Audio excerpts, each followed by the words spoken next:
Hey you, and welcome to this video where I will help you out how to log out on Messenger.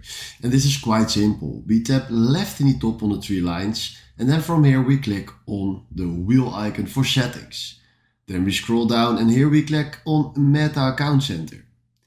Then from here we go to password and security, and then from here we click on where you logged in.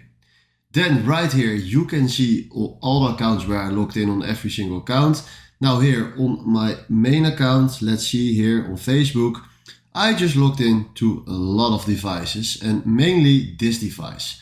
Now if I click on select devices to log out, you will log out on all the devices and then you need to log in again to get access to your account.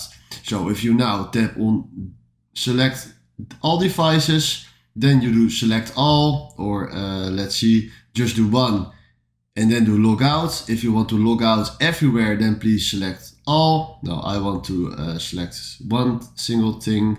So let's do this, then do log out. And right now we just logged out on the device. So if you did all the devices, you are logged out on everything from this account on your own phone. Alright, if you found this video helpful, please consider subscribing and give this video a like. And then for now, thanks for watching.